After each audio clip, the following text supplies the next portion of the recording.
Open your eyes and look around. Open your eyes. Do you see the very things that you read about coming true? Don't you realize the moments are near? Correct yourself in your affairs. He has made it crystal clear.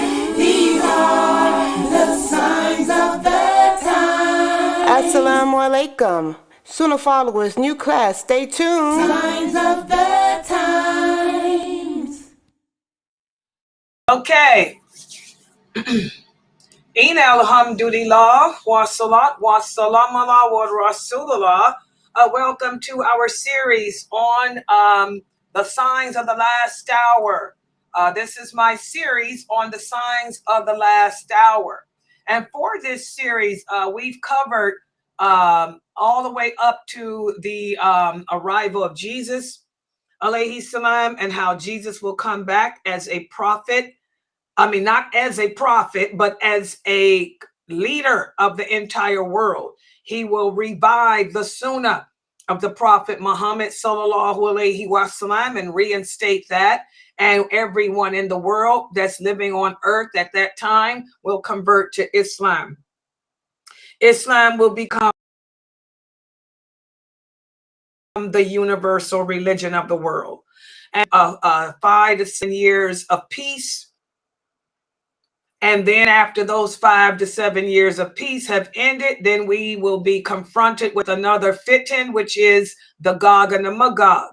We also talked about how when Jesus comes back, he will establish his rule from out of Jerusalem. Masjid al-Aqsa. Masjid al-Aqsa will become the seat of his rule.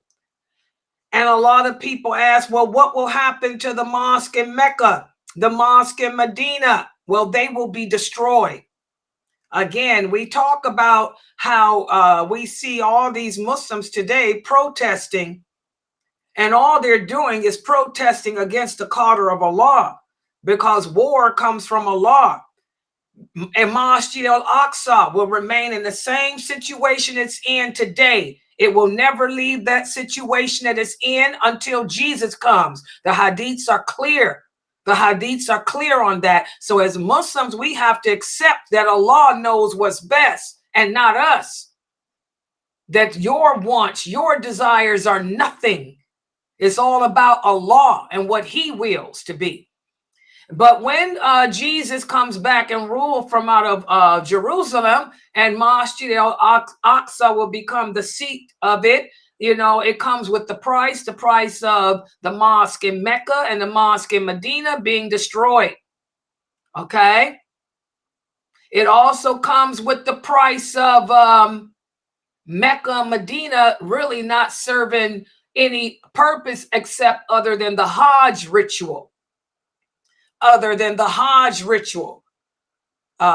then after the Gog and the Magog, and this is where we're going to pick up today. What happens after the Gog and the Magog? We talked about how the Gog and the Magog. Let me ask a couple of questions. Who are they?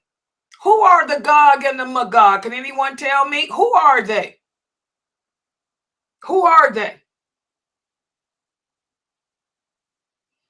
They are the descendants of Noah. Exactly. They are the descendants of one of Noah's sons. So they are humans, right?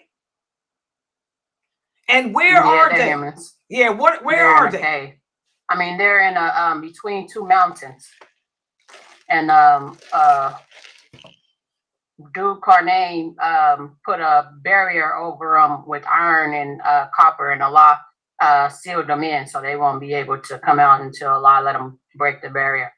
Great. So they're here. They're people like you and me. They marry, they have children, they have animals and all of that. But what is it that Allah has not exposed them to? Allah got them sealed between these two mountains. When, first of all, why does Allah have them sealed between those two mountains? Why? Why are they there? Why are they sealed? Why come they can't travel around like the rest of us? Why are they sealed between those two mountains?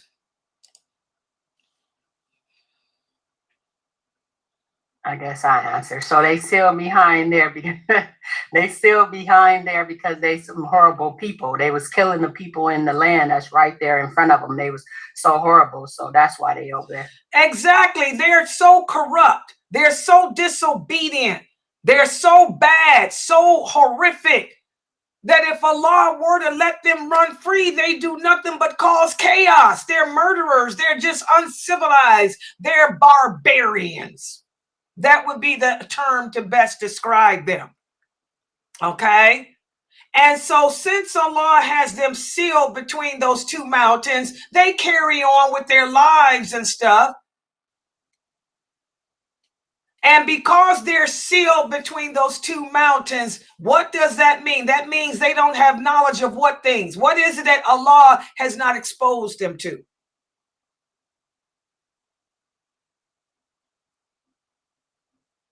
Y'all know what I'm trying to ask? Yeah, they haven't been exposed to nothing. They don't have technology like we have. They don't have no cars or nothing. The clothes that we wear. So they basically, wherever they do Carnane stop them in that time is where they have. That's the only thing they have. They don't have no guns, nothing. They just got knives and stuff that they made, arrows and stuff like that. Exactly. They haven't been exposed to nothing except what the world as it was from back then. So they still dress the same, no TV, no technology. They're still primitive. These are primitive people. We would refer to them as being primitive. They're still living the same way they've lived since Dhul Qarnayn put them between those two mountains and sealed them in. Okay? And remember, Allah does what he does for reasons. We talked about how they will remain behind that wall, but remain behind that barrier until Jesus comes. And we talked about how after 7 years of peace, that's when Allah will cause the wall that's keeping them behind it to break down. And what will those people do when they come out? What's the purpose? What's the reason of Allah releasing that wall? What purpose? What will they do when they come out? Anyone? The only purpose that they serve is to go and kill all the Arabs in every land, every Muslim land they're going to hit. They're going to go. That's their purpose. They there because all the Muslims have deviated away from the Prophet Muhammad sallallahu alaihi wasallam. So that's their purpose, to go there and tear them up. Exactly. They're going to come down and go crazy with their swords, their bows, their arrows. They're going to drink up all the water, destroy all the Arabs. They're not going to travel the entire world like the Antichrist. They're only going to hit the Middle East, the Gulf, all those countries, Oman, Bahrain, Kuwait, the Emirates, Jordan, Syria, Lebanon, okay, Jerusalem, Arabia, and they'll even go across to North Africa. They're going to hit Egypt, Tunisia, Libya, Algeria. They will destroy all the Arabs. They will destroy those countries. And there'll be so many of them, thousands and thousands of them. And we talked about how when the word gets out, when Jesus is told that these people are killing up everything, and he rides out with his army, and he sees these people, how they look, how many of them, how they fight, what will he do? What will be Jesus' response? Anybody remember?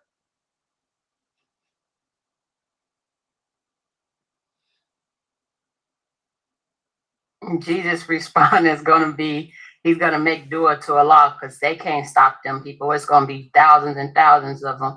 And so he's going to pray to Allah for Allah to stop them. And Allah is going to send down incense to bite them on the back of their neck. Exactly, guys. Jesus it will make dua. He will know that there is nothing that he can do, that he stands no chance against these people. I'm trying to make a picture or something. Okay, took a screenshot so I can see my face, how disgusted I am that only one student is answering these questions. Well, I tried to, but What's your excuse, Sabrina? Your mic is on. I know it is now. I was trying to take it off. I was trying to say, well, he's gonna make dua. Exactly. That's what Jesus alayhi salam is going to do, guys. When he comes out and sees there's nothing that he can do against these crazy people, he's going to call upon Allah and say, Allah, what am I supposed to do? I can't defeat these people. These people are barbaric. Plus, why is it that, what's another reason? The Gog and the Magog, they will not just have the advantage over Jesus and his army because of their numbers, but what else? What is it? What else would be different? What else will give them an advantage, primitive as they are? What else will give them an advantage over us? Anyone? Because they have no fear. No fear, but what else? Also, the fact that they had no technology means what? They're smarter, or like Smarter how? Like, imagine, guys, you're fighting in an army against a bunch of people with swords. Not what does that mean? I'm giving y'all the clue to the answer. Because they're skilled. They know how to like do this stuff because they're gonna have to rely on technology. So exactly. Remember, guys, this is after World War III. You know, Jesus comes after the war against Islam. The land's been destroyed. All these nuclear bombs, atomic bombs, ETFs, and all that. The world is destroyed. We ain't got no more guns. We ain't got no more cannons. All that helicopters, cars is done. Ain't no civilization like that anymore. After when Jesus comes, we'll be living like in the days of dystopia. Dystopia, no technology, no cars, no trucks, no airplanes, no guns, no atomic bombs. Will be no electricity. The earth has to be redeveloped, and that takes years and years and years. The earth is destroyed. So we're back living off the land like we used to do back in the Dark Ages. It's like the Dark Ages all over again. All we know how to do is pick up a gun. All we know how to do is get in a car. These people have been kept ignorant for all these centuries. So they know how to fight with arrows. They know how to fight with swords, with spears. So that's why Jesus is going to be like, what can we do? My men don't know how to deal with this. Plus, it's too many. And so what will Allah do? How will the Gog and the Magog be destroyed? What will Allah do to answer the supplication of Jesus alayhi salam? He will send down a worm that's going to carry diseases, and it's going to attack them in the back of their necks, and they're all going to get sick and die. Exactly. Good job. Allah will send down some insects, some nasty little filthy little worms, you know, like a mosquito bite. Imagine being bit by a mosquito, but you die from its biting you. That's what it's going to be like. Those insects will bite them in the back of their necks, and they will all die. How long would it take them to die? Can anybody remember? All thousands of them. How long would it take them to die? Good job, Geechee. One night. They will all die in one night. Jesus will make that dua, and after Fajr, then he will go home and tell the people, let's just pray that Allah will bring us some help. And I'm going to tell you why. I'm going to tell you how outnumbered.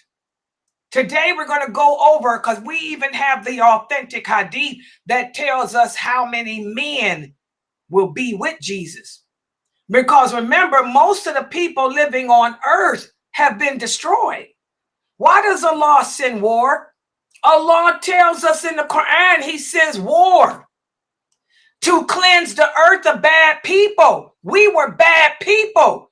When Jesus and the Mahdi came, most of the people living on earth were bad. Those people that call themselves Muslims were bad. Most of the Muslims were hypocrites. So Allah brings war to cleanse the earth, to kill the people, to replace them with some people that are better. Just like he did in the time of Moses, alayhi salam. Allah, since the children of Israel refused to submit to Allah, so he said, I'm going to make y'all wander for 40 years until you all die out. Because there's no way I can penetrate y'all. Y'all are just done. Y'all broken. Well, for those of us who are living on earth at the time of the Mahdi, most of us are broken.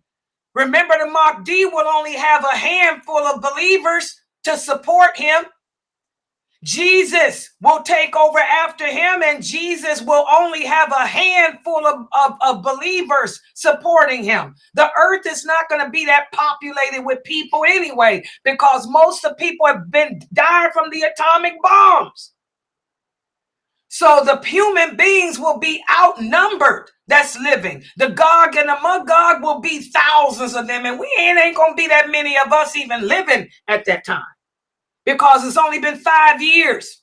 It's only been 5 years since the war. Not that many babies was born. Y'all see?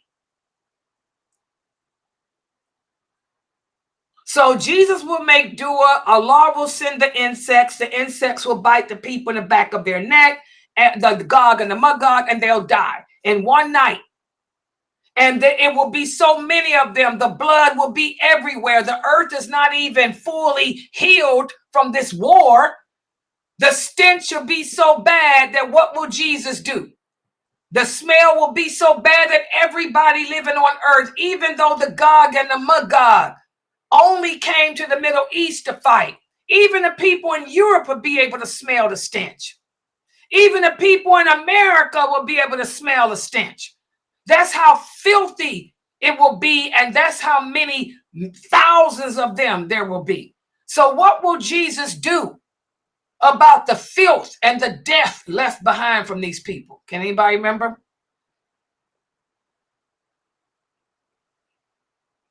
He'll make dua to Allah again, and Allah will send the birds to come pick their bodies up and throw them all in the river, the ocean. Good job. He'll call upon Allah again. Allah will have removed them from the earth. And as far as the stench, what will Allah do about the smell? The rain. In the rain. Good job. Allah will cause it to rain, and the rain will cleanse the earth of their filthy smell. And that's where we stopped off the other day. The Gog and the Magog.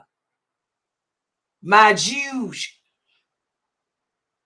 These two groups of people have been destroyed. Allah has sent rain down to cleanse and purify the earth. The people are out dancing in the rain, jumping up and down. All the stench is gone. So what happens? We're going to pick up with that tonight. So let me put the PowerPoint up on the screen. Today we're going to speak about what happens. What happens after the Gog and the Magog? Okay, Jesus has supplicated, called upon Allah. He said, Allah, ain't nothing we can do. These people are outnumber us, and they so barbaric. Ain't my men, even I ain't got nothing to do with this. You know, I'm a lover, not a fighter. You know. So Allah will send the destruction to the Gog and the Magog. And so what happens after that? Well, here we go. Tonight, I'm going to cover the destruction. And I repeat, the destruction. And I repeat, the destruction of Mecca and Medina. Okay? Yeah, I don't like that picture either. I look so angry in that picture. I look disgusted. I was probably dealing with that hacker. Okay, it's been proven in the authentic hadith, guys. We talked about it when I went over the Antichrist. That remember, Allah lets us know that when he sends the Antichrist will not be able to enter Mecca or Medina, because Allah will have two angels standing at the gates to keep him from entering. We have the hadith whereas the Prophet sallallahu alaihi wasallam said neither Antichrist nor plague will ever be able to enter Medina. So we talked about how when the Antichrist comes, he will camp outside Medina. And then Allah will send 3 earthquakes.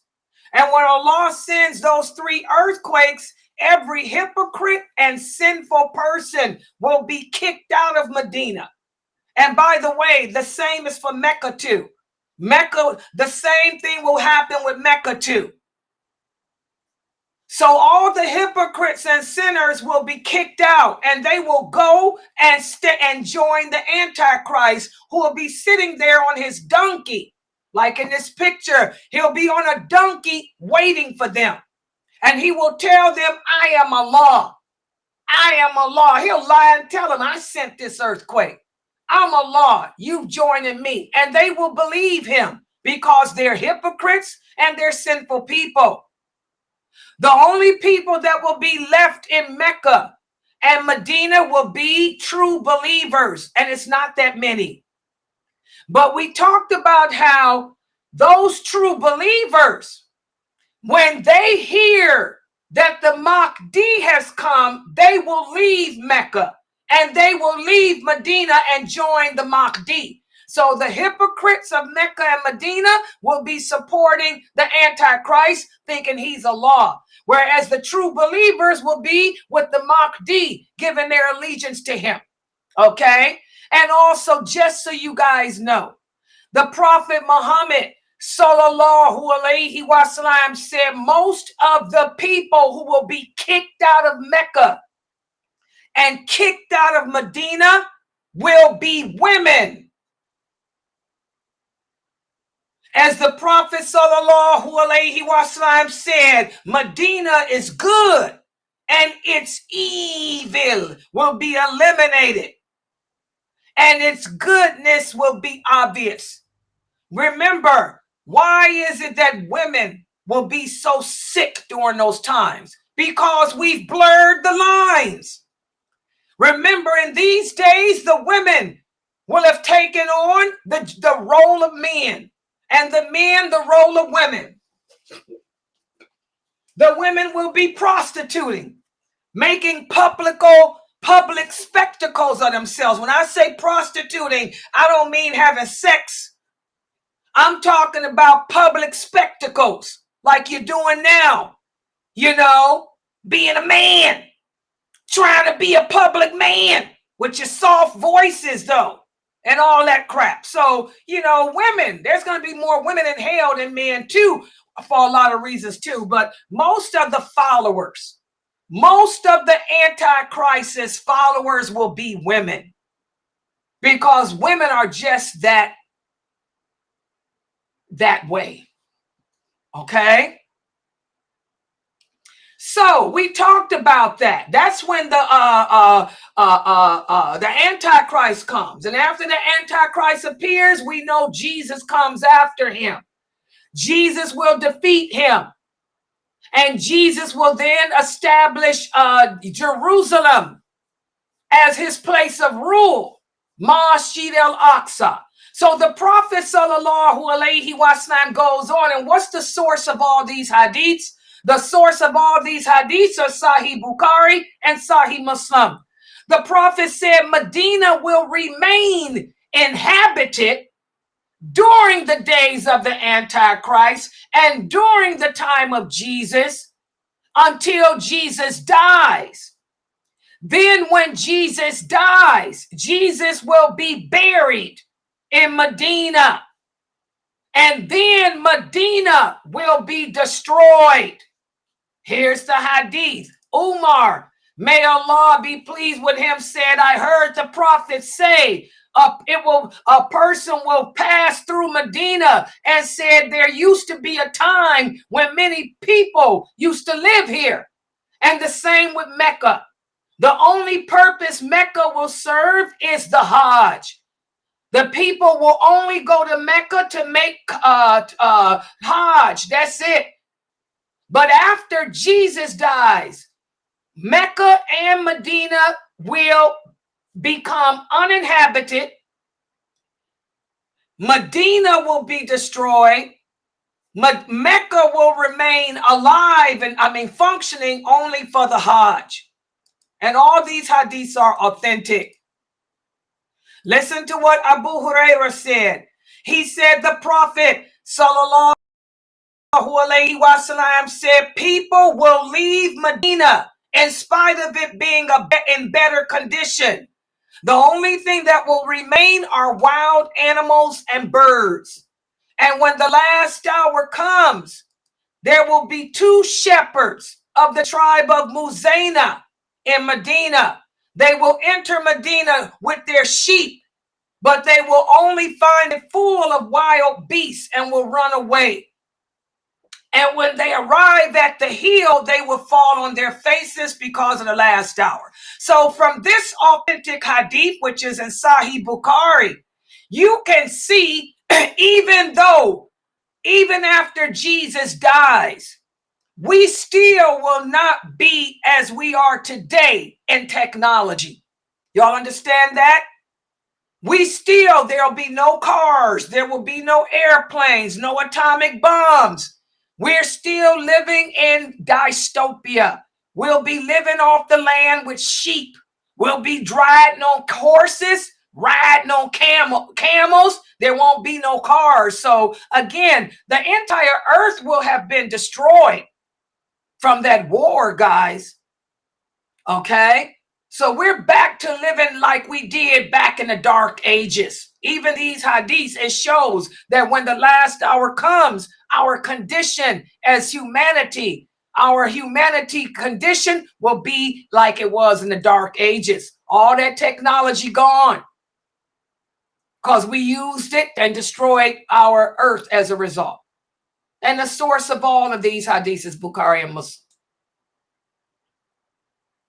So let's talk about it. That summarizes that. But let me try to paint a better picture. After Allah destroys the Gog and the Magog, the Prophet Muhammad tells us that there will be some years of peace. How many years? The hadith doesn't mention. But Allah will destroy the Gog and the Magog after Jesus makes dua. Remember, we talked about how the Prophet sallallahu alaihi wasallam said Jesus will be here for 40 years. For 40 years. So we will have some peace until the arrival of the Ethiopians. This will be the next great fitting. After the Gog and the Magog will come the Ethiopians. And Allah speaks about that in the Quran. And also our Prophet sallallahu alaihi wasallam speaks about it. The Prophet sallallahu alaihi wasallam said, Dul Suway Katain. That means the bow-legged man. The bow-legged man will come at the time of Jesus, the son of Mary. And when Jesus hears about him, Allah will send Jesus at the head of an army. And his army will only be 700 or 800 men. So that shows you guys, this is an authentic hadith, Bukhari and Muslim. So that shows you that the world hasn't been repopulated a lot yet. A lot of people were killed. Allah cleansed the earth by killing everybody with this war. Not everybody, but most people. Because most people were bad, dirty, hypocrites. And what is it that will be going on to make Jesus approach this man? Well, Dul Suway Katain, he's a bow-legged Ethiopian. He will come from out of Ethiopia with an army on horseback. Remember, no cars anymore, horseback. He will go to Mecca. And when he arrives in Mecca, he will find the people making Hajj. And he will go to the Kaaba and he will tear down the Kaaba so he can steal the golden idols that are hidden underneath there from the time of the Prophet, sallallahu alaihi wasallam. And when the news reaches Jesus in Jerusalem that the people are making Hajj and an army of Ethiopians is trying to destroy the Kaaba, that's when Jesus will gather his men, and he will only have 700 or 800. And while they are marching on their horses and camels, because ain't no cars, while they are marching towards Mecca, so they can confront this man and stop him, they will never make it there, because Allah will send a breeze from the direction of Yemen, which will carry a virus like the coronavirus. And that virus will kill every person living on earth who believes in Allah. Y'all hear that? Corona. Look how the coronavirus came. Look how many people, and you don't believe it was real? It was real. There were lots of people who died all over the world because of that coronavirus. The same way the coronavirus impacted us in this age, this is going to be another coronavirus. And it's going to kill a lot of people too. But the difference is the people that die from this coronavirus will all be Muslims who believe in Allah. Because remember, there is no other religion on earth but Islam. Remember, Jesus has made Islam universal. But the people who die as a result of this virus, they were people who believed in Allah and were not hypocrites. And that's how Jesus dies. Jesus, alayhi salam, will never make it to Mecca to confront Dhul Suway Qatain, because he will catch a cold and he will die from that virus. And not only will he die, his entire army of 800 men will die as well.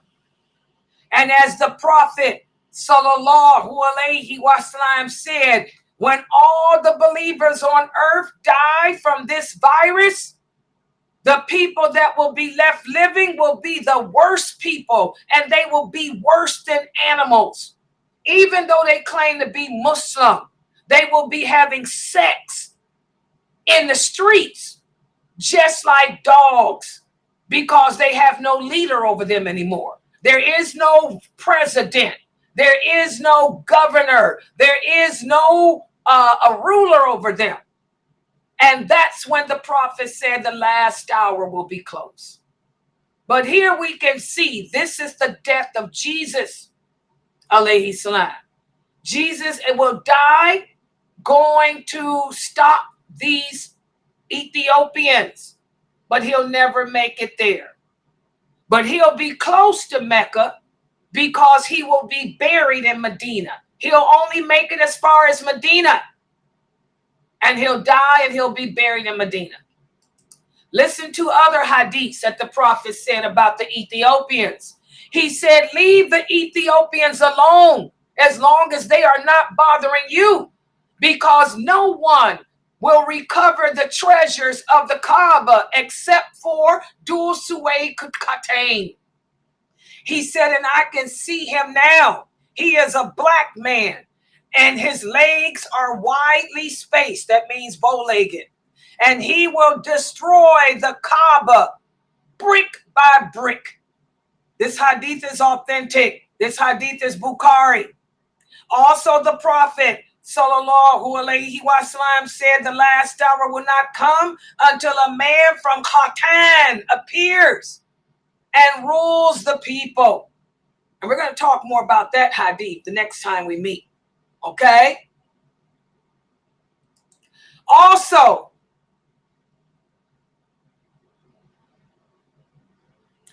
Who is the man known as Khatan?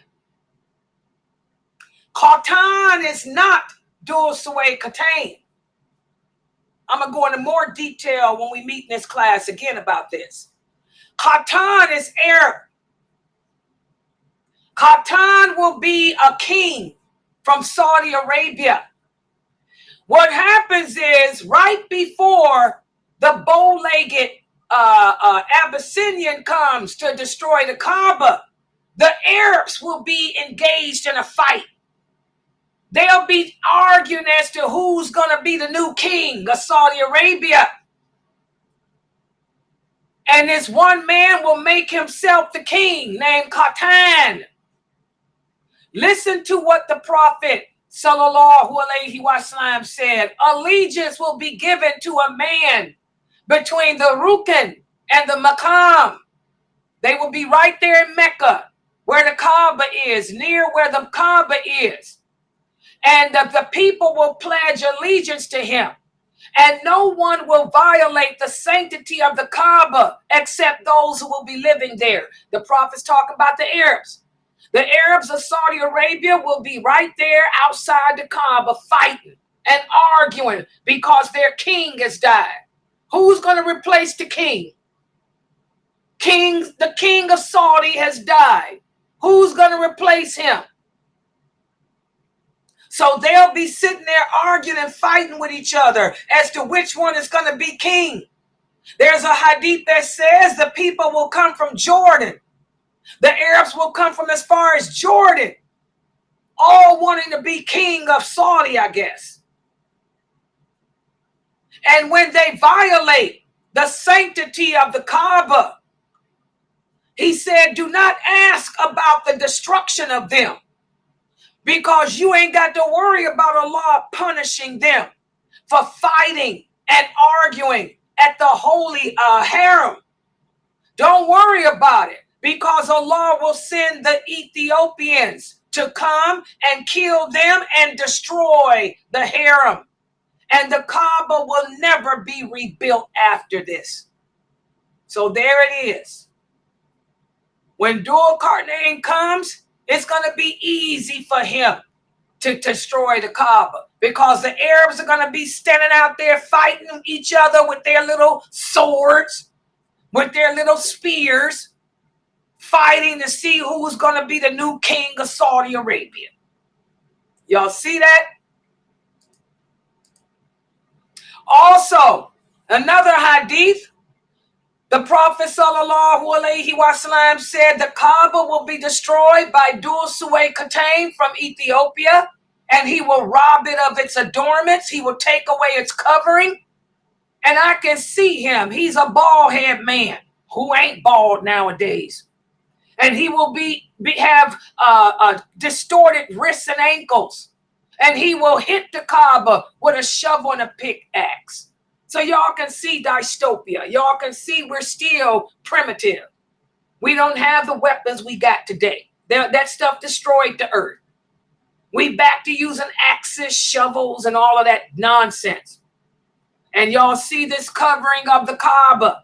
Dhul Suway Khatain will climb up on this Kaaba and take it, knock it down brick by brick. He will steal this covering, and underneath this white bottom part are the gold idols that the Quraysh used to worship. He's going to destroy all of that.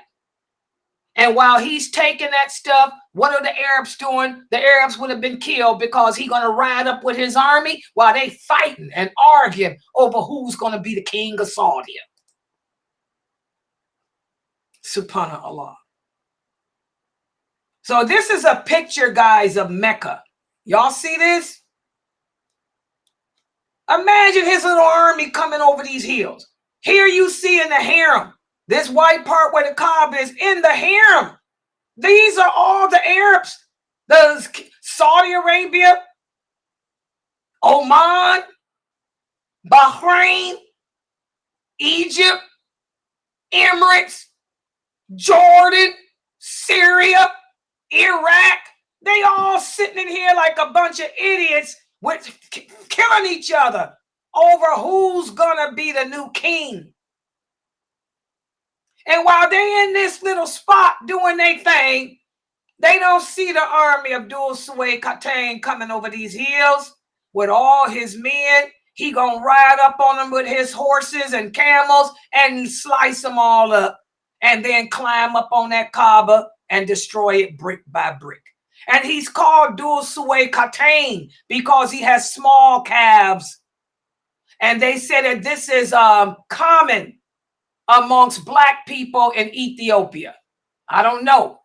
I don't know what kind of calves y'all got in Ethiopia, but that's what the hadith says is common. Their thinness is common amongst black people in Ethiopia.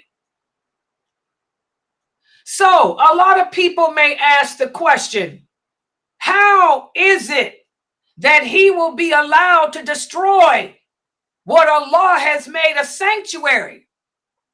Remember, the Prophet Muhammad told us that Allah has only made Mecca a sanctuary until the last hour comes. So Allah tells us it will remain a sanctuary until then. So there's no contradiction with that hadith and the Quran. So again, during the reign of Jesus, there will still be people there in Mecca. There will still be a handful of people in Medina too. But those two masjids will not be of any importance anymore because the people will be with Jesus in Masjid al-Aqsa. Okay? But when Jesus dies, no one will live in Medina at all anymore. And the only purpose Mecca will serve is the Hajj ritual. As the Prophet said in another hadith that we went over, the people will continue to perform Hajj until right before the last hour. So once Dul Suway Katan destroys the Kaaba, it ain't going to be much longer after that. And that's where I'm going to stop for today.